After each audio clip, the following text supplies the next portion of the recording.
Avance digital. Chip implantado.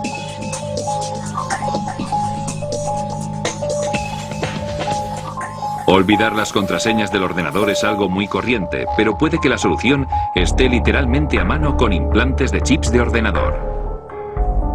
Ahora, algunos fans de la tecnología en Estados Unidos están poniendo chips de identificación por radiofrecuencia bajo la piel para poder usarlos para facilitar tareas cotidianas.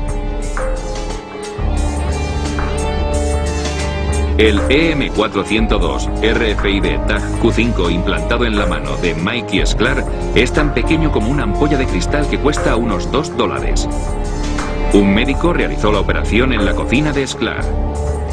El chip seguirá activo durante unos 100 años.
The most basic of pagan practices is the control of human population to have a perfect balance between man and nature. The goal is to bring the population down to 500 million, which is over a 90% reduction in humanity. Now that we have abandoned everything we've been trained to think prior to this moment, we can start looking at the world for what it is, instead of what people tell us it is. Open your eyes today as if you've never seen the world before, and you will begin to notice that the goal of population reduction is everywhere around us.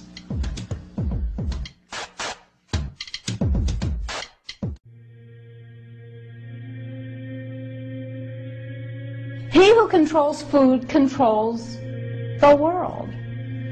Well, they said in 1962, we're going to work toward total global implementation of Codex Alimentarius on December 31st, 2009. They were sort of guidelines. Now, Codex Alimentarius Commission is administered by the World Health Organization, WHO, and the FAO, the Food and Agriculture Organization. They fund Codex and they run it at the request of the UN. So they're mommy and daddy to Codex Alimentarius. In 1994, Codex, with no notice here in this country whatsoever, declared nutrients, put on your intellectual seatbelts, declared nutrients to be toxins. They're poisons. Under Codex, every dairy cow on the planet must be treated with Monsanto's recombinant bovine growth hormone. Furthermore, under Codex, every animal used for food on the planet must be treated with subclinical antibiotics and must be treated with exogenous growth hormones. If you do the numbers in the WHO FAO projections, the epidemiological projections, they estimate, not I, that just the vitamin and mineral guideline alone, when it goes into global implementation on December 31st, 2009, will result in a minimum of 3 billion, that's B, bad, big, billion deaths. 1 billion through simple starvation. Those folks who die are not particularly economically successful from the point of view of the corporations, but the next 2 billion, they will die from the preventable diseases of undernutrition.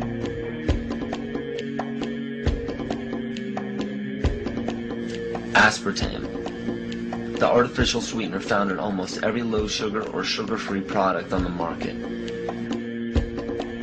First of all, aspartame is made up of 3 things: methanol, which of course is what produces blindness, aspartic acid, and phenylalanine. These are all poisons. Aspartic acid, of course, produces brain lesions.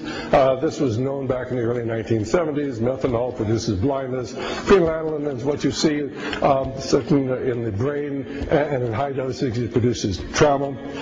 We're not making this all up. The FDA did publish back in, I think it was in the 80s, they did publish the 92 potential side effects of aspartame. You cannot go to the grocery store now and buy any type of even regular sugar gum that hasn't had aspartame added to it. In the 1970s, Searle tried to get it approved, and they couldn't. It took them 3 separate times, because in their own studies with monkeys, large portions of them that were fed it died and contracted cancer. Now we have mainstream news articles, and the EU has done a major study finding lower birth weights, early birth, and yes, miscarriages from women that drink aspartame-laden soft drinks like Coke Zero. What is aspartame? It is the fecal matter of the E. coli bacteria. They took it and genetically engineered it. They can feed it toxic waste, and then it defecates aspartame. And it has so many bad health effects, it's just unspeakable.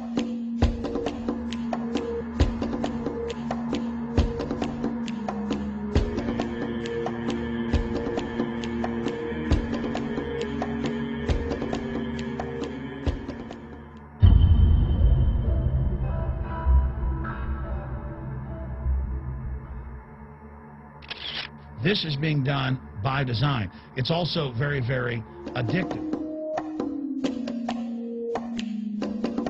66% of United States residents' public water is fluoridated. It is known to have tremendous effects on bone cancer, joint problems, bone weakness, lowered estrogen and testosterone levels, and dental fluorosis, which is yellowing of the teeth and pitting in the enamel. Wouldn't it make more sense to enhance public water with vitamins which are meant to be ingested to promote overall health, rather than putting such a toxic chemical in our water with a bogus explanation that it will improve our dental health? Fluoride, to my knowledge as a physician, has absolutely no biological benefit whatsoever. And now we are finding that public water nationwide is showing up with arsenic, lead, cadmium, and thermonium, which is a radioactive form of lead. Cancer, lowered sex drive, birth defects, sedation, and brain defects. Does this not sound like a wonder drug for anyone aiming to control a population? It's quite astonishing, Paul, the degree to which environmentalists have not been educated about fluoride.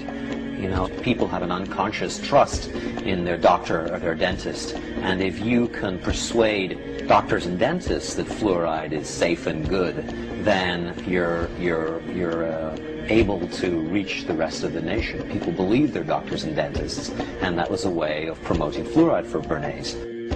Fluoride was killing their cattle, destroying their crops. Fluoride given to rats had produced bone cancer and liver cancer, and that those results had been doctored to make it look as though fluoride hadn't caused as much cancer.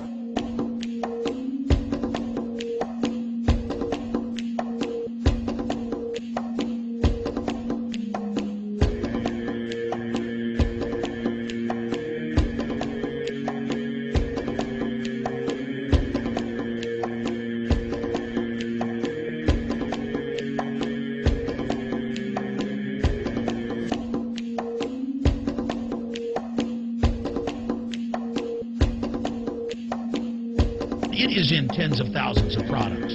We can say no. We can stand up.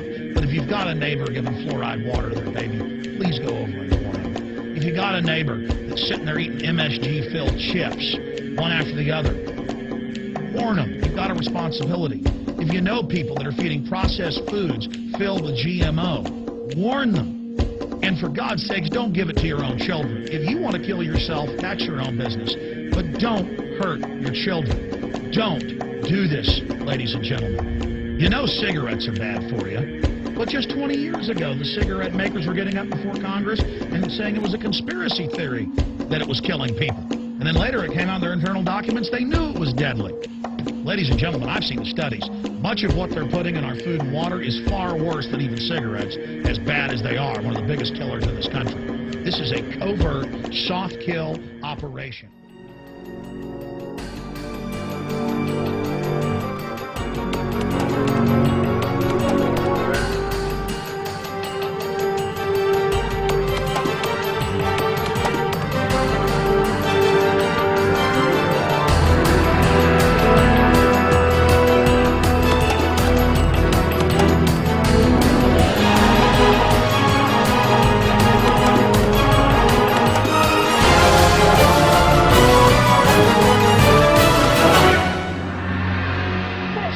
Substance found by a Southwest Arkansas man be part of a government test? Well, that's the question at the heart of a phenomenon called chemtrails, now getting widespread attention. They begin as normal contrails from a jet engine, but do not fade away like a normal contrail. Soon after, he saw particles in the air. You know, because we'd see it drop to the ground in a haze. Nichols then noticed the material collecting on the ground. This is water and stuff that I collected in bowls. I had it set out in my backyard on my dad's pickup truck. KSLA News 12 had the sample tested at a lab. The results? A high level of barium, 6.8 parts per million, more than 3 times the toxic level set by the EPA.